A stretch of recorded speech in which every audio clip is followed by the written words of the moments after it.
Hello, everyone, and welcome to another episode of the Star Wars Minute. It's your daily podcast in which we analyze, scrutinize, and celebrate The Last Jedi, one insubordinate minute at a time. I'm Alex Robinson from alexrobinson.fun. I'm Pete the Retailer from PeteTheRetailer.com. And I'm Hal Lublin from HalLublin.com. Welcome back, Hal. Thanks for having me back.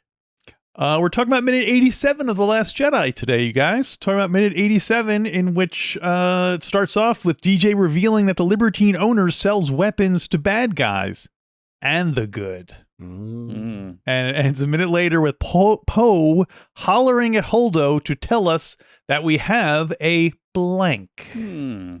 Banana? Show me banana. Yes, so we switch. Well, let's start off with the end of the DJ conversation before we maneuver on over to Holdo. I feel like, I know. So this is, you guys yesterday were talking about Finn's arc and how he's still kind of like, oh, am I a joiner? Am I not a joiner? Mm-hmm. And I feel like this DJ guy is showing up too late for I feel like he made his choice in the last movie. I never feel for a second that he's genuinely in doubt of, I feel like if this had happened in Maz's castle, if this guy had said this to him when he was almost ready to go with the red, the Cardinal Avenger or whatever. Yeah. I feel like that would, it seems like that Finn would have been more greatly affected by it. And this one, I don't know. I never really buy that he's questioning his. Do you guys really think he has any chance of going off with DJ or not joining? It didn't seem like it was really it's kind of a weak repeat of his previous arc that he basically had. Well, because it's kind of course correcting a little bit. I feel like it's not about he's gonna go join up with DJ, but it's bringing him a little bit back towards the core and the message essentially of what he's fighting for. Because he was just he was just totally the bad guy. Then he was the bad guy. Then he came back and was it's a made up word. Going, he was like, no, I switched that. Now I'm in it for the good guys, kind of, but more still for Rey. But still, he's kind of convincing himself. He's like, no, I'm in it because these are the good guys now, the good guys. And then he's not. He's kind of, DJ is kind of showing him, not in the way that DJ wants to, I think. But DJ is kind of showing him by example that it's not always so clean cut, and it's not just good guys and bad guys, but it's about what you believe, in a sense. Mm-hmm. What you're in it for, which is the basis of Finn's arc. Yeah, I mean, Force Awakens, he doesn't join the Resistance because he wants to fight to free the galaxy. He doesn't want to be a stormtrooper. He doesn't want to be part of the First Order. He knows that that's wrong, but he really just wants to escape.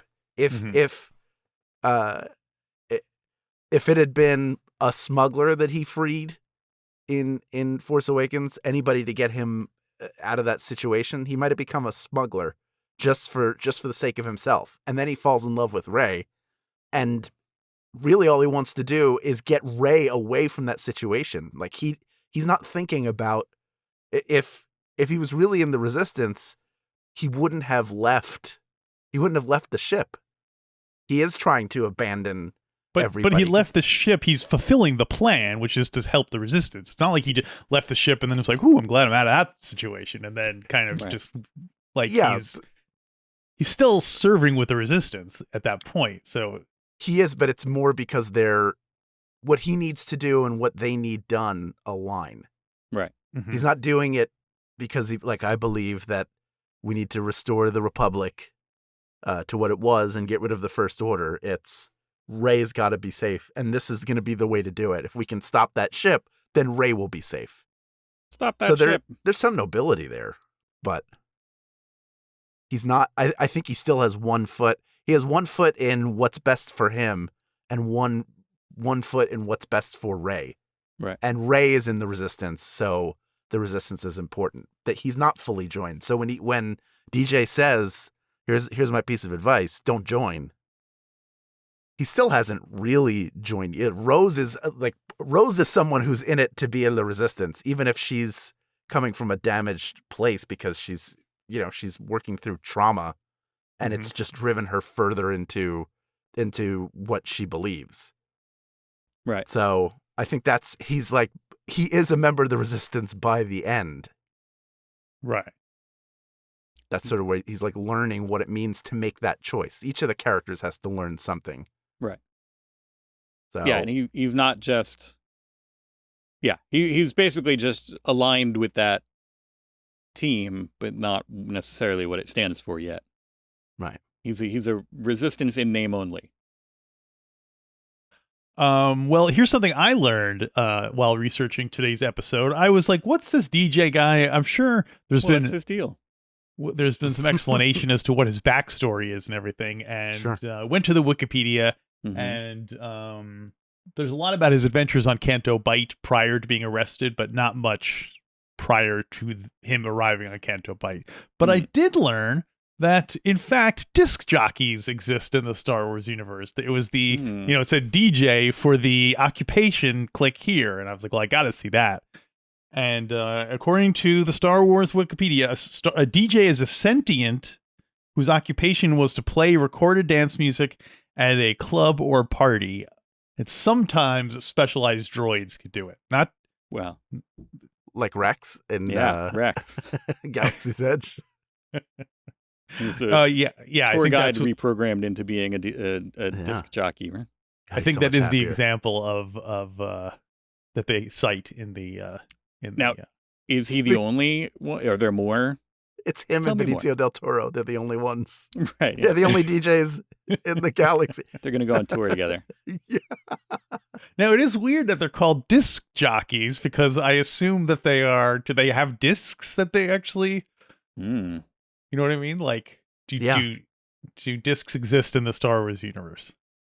I'm assuming about. Well, obviously, a disc exists, but discs used to play music. Only vinyl. That's all that exists. No compact discs. Yeah. It just sounds warmer. Yeah. This is a better. You're supposed to have all those snaps and pops in there. That's how jizz whaling is supposed to be enjoyed. It's alive, man. Yeah. I'm trying to see if there's a list of them anywhere.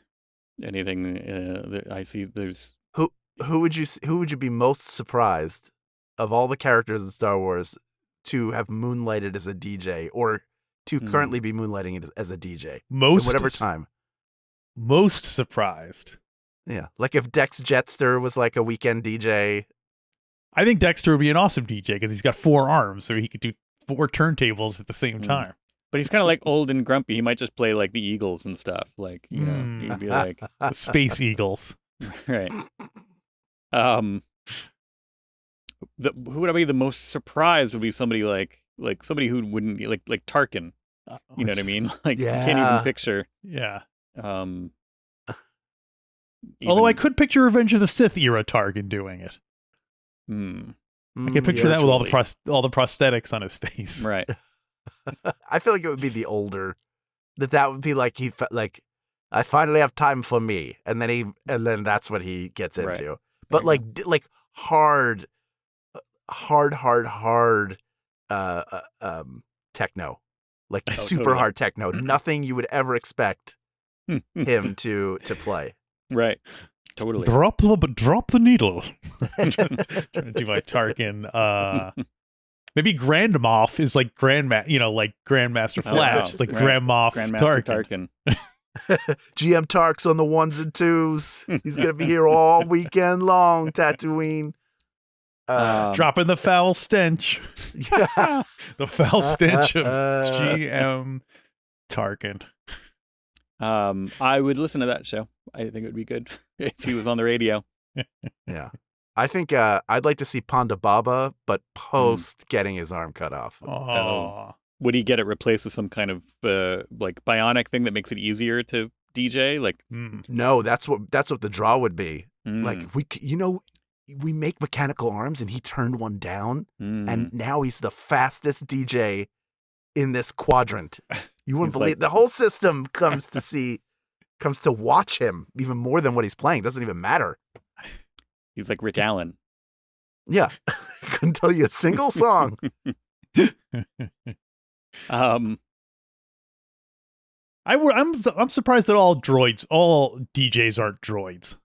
But again, it's like what we were just saying about vinyl, but like they need to know, they need to kind of, that's like you saying like, oh, why don't they just replace, all DJs with an algorithm at parties and weddings and stuff? And there's some, sometimes that would go, that's like above average, but like to really go without sounding too much like a, hey man, yeah, like to go to the next level, you got to, read the crowd and understand what they're responding to, and then play things like that to get to, get them moving. I think they just have a powerful union. They know, it's like hey, no droids. It's like that. Like anytime a droid is a DJ, they wind up on the wrong side of the union there. The techno union. Oh, yeah, there you go. Oh, of course. They use drops from the droids all the time. So like, you'll serve nicely on the master's sail barge. Set, sail barge. That's a good EV99. Yeah, thank you. Also, it's a good Rick McCallum impression. No, not Rick McCallum. Richard Marquand. Richard Marquand. Yeah, sorry. Marquand. Getting my your Richards. Mixing up my Richards. Protocol droid. Mixing up my Richards. Protocol droid. Are you not? So anything else about DJ? DJ? Screaming gonk every once in a while too. Like, and the birthing droid that ooh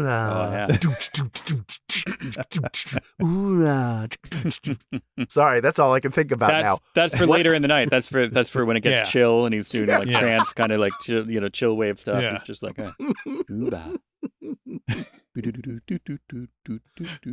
they're all so drunk. Anything else about DJ before we move on to Holdo and the gang? Live free, don't join. Maybe we should turn that into some merch or something. So we do that with like I wouldn't want to put it on like a Gadsden flag because it's too close to being associated with other, like, people might be angry before they notice it's a Star Wars thing. But sure, we could probably turn it into something, right? How about like an Uncle Sam, but it's DJ? Right. So live free, don't join. And he's live free, don't join. Yeah. Pointing right at you. Yeah.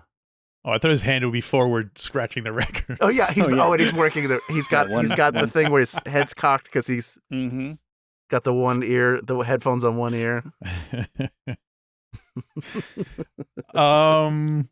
Yeah, so we see the last of the support ships getting blown up, leaving just the Raddus as the survivor. Right. Now, are there other little ships with it, right? Or is just their one cruiser? Because it's tough to tell from there. I think they just have that one big ship, and then I think you see two small ships kind of like they must have escaped from that ship that just blew up, and they're kind of like docking in with the... Right. One of them, I think it seems like that they're I'd never noticed it beforehand, but it seems like that's a shuttle that like Poe was on that other ship. And then he just flew over to the Raddus and then like gets out of that shuttle and goes over to Holdo's office. That's what I got from it this time, that he walked right in from that shuttle. It feels that way, but I don't know why he would have been on a different ship. Yeah, I don't know. They just keep having to consolidate. Yeah. As they lose. The ship we see blown up is the Ninka. The Ninka. And formerly under the command of one Amy Holdo. That was her ship. Prior to the events. So that was her all her stuff blown up, I assume. Right. All her records, all her a record player. Right. That's it. That's all she had. Just records and a record player. She was gonna learn how to DJ. Right. There was finally time, and then all of a sudden they're on the run. She's like, my ship will be fine. So, this is a kind of vaguely nitpicky thing, but it's why we're here. We see those ships that have fled the blowing up ship and are now docking inside the Raddus. Now, isn't the whole idea that the Raddus is traveling at its like fastest speed it can go? Aren't the Raddus and the Supremacy supposed to be chasing each other at like very fast speeds, like the fastest they can go without going to light speed? Essentially, right? So how on earth are these little ships catching up to it? Can they fly faster than the Raddus? Well, it seems like the smaller ship is the faster, because that's why they're able to stay just out of range Right. of the larger ship, is because they're smaller and lighter. So then you have another ship that's smaller and lighter still. So the Empire doesn't, the bad guys don't have any ships that can, little ships that can fly faster and attack the Raddus while it's driving. Maybe they ran out. They might have be fresh out of TIE fighters. Fresh out. They were like, we don't need to bring that many. Yeah, for what do we this. need, like 5 or 6? Come on. 5, 6 TIE fighters will be fine. Don't But I worry think about it. it's these little pesky details that I think undermine the urgency of the chase scenes, like ships coming and going, and Well, like it makes it seem kind of like it's not a big deal. Like they're not really under a lot of pressure. They're just kind of like, oh, you know what? I forgot to get ice. I'm gonna run out to a Hoth to pick up some ice, but I'll meet you guys back here. Right. You know, I'm totally into this whole this hyperspace the speed chase thing. Yeah, yeah. I'm totally going to come back and help you guys, but I have to pick up the dry cleaner. They're going to close. So, it's. I had that as a note for later in the week because it gets more egregious as the week goes on. But it is totally like, well, why are we doing this chase if everybody can just come and go as they please? And like, why not? Again, why not just send somebody out to get some more hyperspace fuel, or just like keep doing, get a bus and hyperspace the bus in, get a bunch of people on it, hyperspace the bus away, refill it back up, hyperspace the bus back in, Again, it's just to make it a very current events based podcast.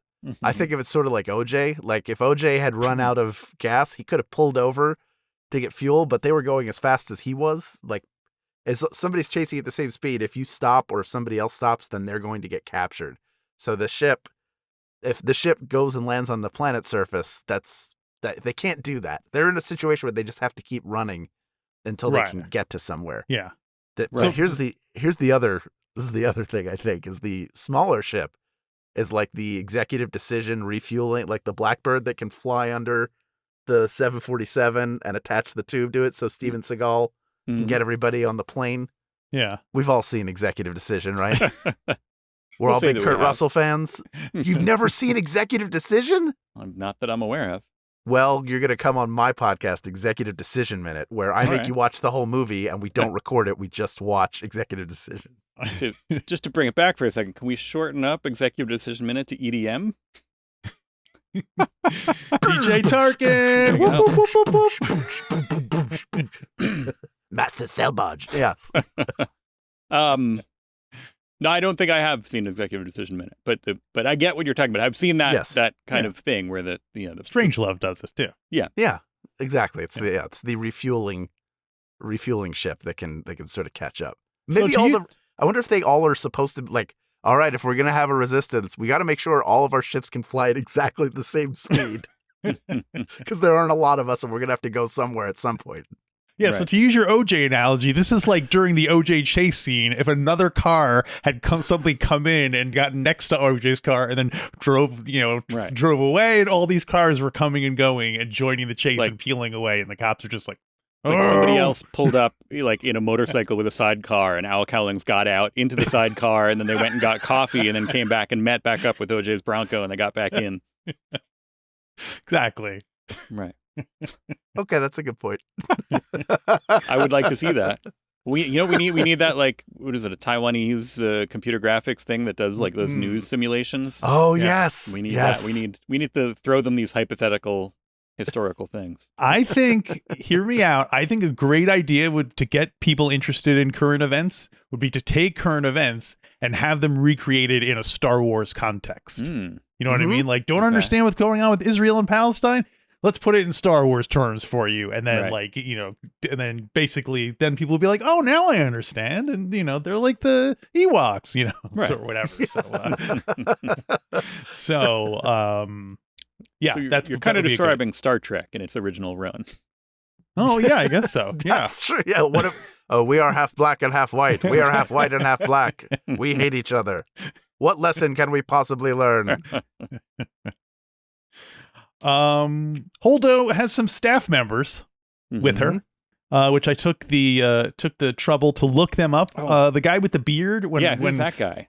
His name is Nasset Cicer, Cicer. Cicer? I think so. That's I think that's what it's, or maybe it's Ciger. I can't read my handwriting. It is in the visual dictionary.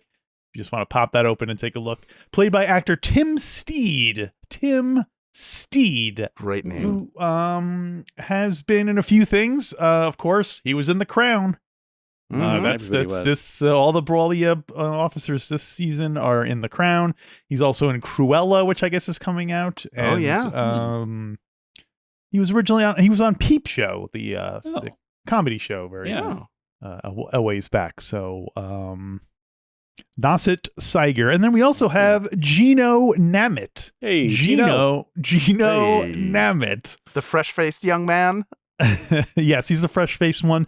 Played by actor Hugh Skinner, who you might recognize from Fleabag, and wasn't on The Crown, but he was on the show The Windsors. So that's kind of like sure. It's related to it. But wait, Gino, spell Gino. Geno? Geno. What Geno? place? Which I guess I assume it's short for Geonosis. Right. Geonosis Namit is a much better name. If he hears that, he knows he's in trouble. Geonosis Namit, get in here right now. By the way, the guy with the beard looks like Captain Obvious from the Hotels.com. Oh, yeah. Okay, yeah, he does look like that. Tim Steed. Didn't mention him playing Captain Obvious. Is there like a commercial database where you can look up actors from commercials and stuff? There should be. I wish there was. Be. Yeah. I don't know. Maybe there is. If there isn't, that's our $1 million idea. Cut this out of the show. So we don't please. TM.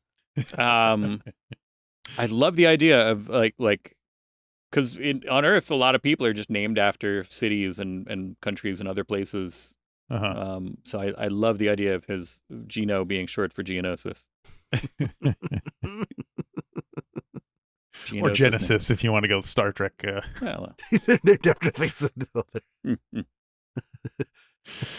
Genesis Excelsior Kirk. Get in this Star Wars room right now. I wrote down, speaking of Star Trek, the thing that sounds very kind of Trekky is calculation critical. That was a third season episode, wasn't it? Yeah, I think so. Yeah. Buried in there. Right after the lights of Zetar.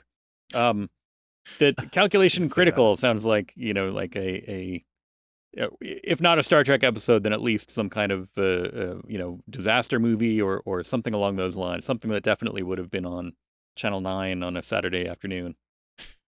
Yeah, like a 1970s detective, like this week's episode, calculation critical. Yeah, well, that's like a Futurama, like the Calculon soap opera he was on. Right. Or like his Calculon's detective show, where it's like there you go, calculation critical, calculation critical. Or maybe that's his like American Idol type show where he issues he critiques things for people. He's he's critical. Yeah, he's critical. Calculation critical. I did have one last note about DJ. It turns out, I like when he says, "Let me learn you something big." Oh yeah, one of those DJ-isms that he's famous for.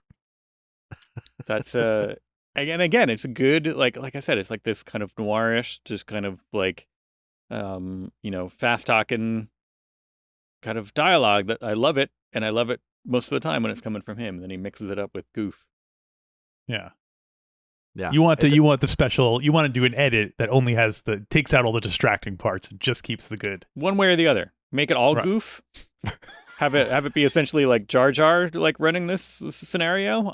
I can get down with that. Or make it just more serious, kind of hard boiled kind of a thing. But don't have one foot in each world. As an exercise, I think it would be fun to have a little boy read all of his lines, but as Tom Sawyer. So I feel like some of them, like, let me learn you something. Like, that feels like a Tom Sawyer. Let me learn you something big. Don't join. Like, I think you could totally. Some of those lines would work really well as Tom Sawyer. Got to have a pre-do it conversation. Yeah. Well, anything else for minute number 87?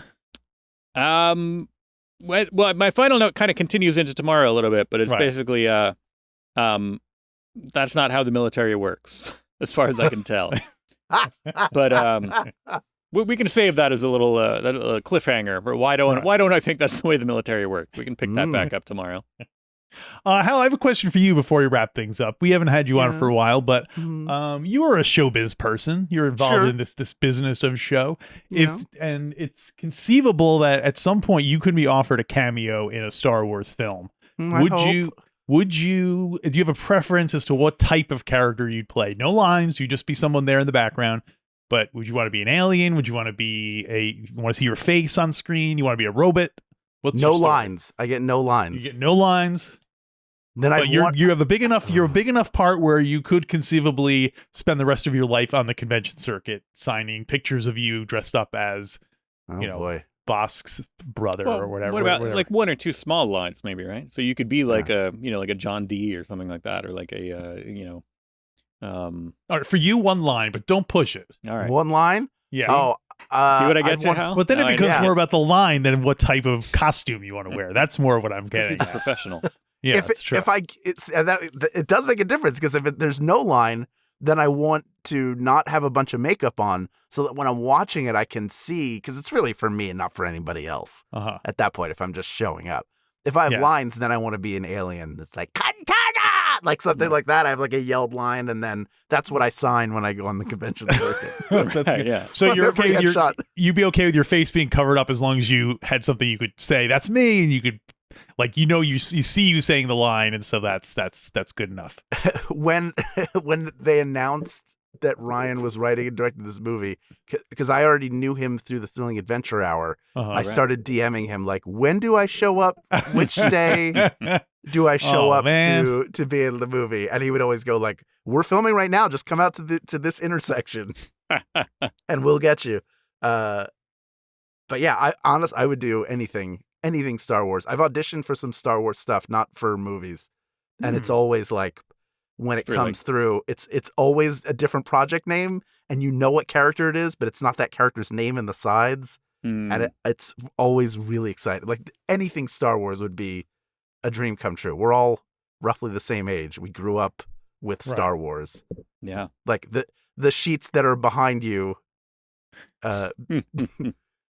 those are, I had those as a kid. So like the thought of, it's exciting to even think about it. I start beaming.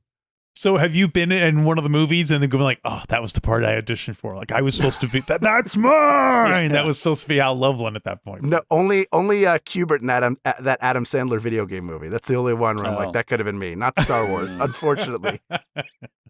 Oh well. It's it's tough to think, because like, that's the other thing, like, what if you're small enough, like on The Mandalorian, there's been a handful of characters who have been kind of closer to the level of people that where at least Alex and I are closer to knowing. You probably do know more of the people, and it's like, it's not filtering down, but it's expanding to the point where like, we're like the degrees of separation are fewer now. And it's like, those people tend to show up and then disappear also really quickly. Like, would it be worth it? Obviously it would be worth it. Yeah. Any of this would be worth it. But like, would you be disappointed if they're like, all right, we got you this great part where you show up in the beginning, you have 2 lines, and then you get exploded. And it's like, that's awesome. But then like, what if like, then you can't really come back you can't have an arc or anything. You can't be like, oh yeah, I'm the guy that keeps showing up, like. Although if you're behind an alien mask, then theoretically you could just keep playing. That's true. You can do, yeah. So fingers crossed. Aliens, please. Well, I'm available. Listen, if you're worried that I'm not going to do it, I will do it. I'm going to tell you now, all Star Wars filmmakers and television creators, I will do it, and I will be happy about it. And thank you in advance. I like to imagine that there's some Star Wars Lucasfilm casting director who's been listening to the show this whole time and was like, I still don't know about this Lublin guy. I don't want to offer it to him and have him turn it down. Yeah. He was Emmy considered one time. I wonder if he would even deign to be a part of a Star Wars project. He's too good for our likes. Yeah.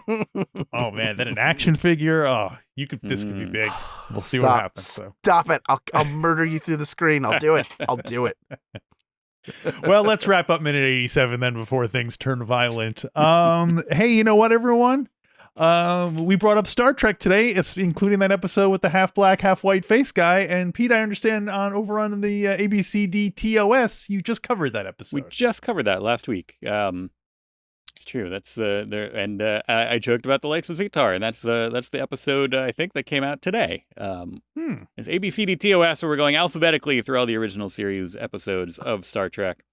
And we're about to take our summer break, so it's a good time to catch up on the first 40 or so episodes that we did. We're gonna take a summer break, and we'll be back in September. So what letter are you up to? We just finished L. We're in between L and M. We're taking a break. L and M. Okay. Does that mean we'll talk off air?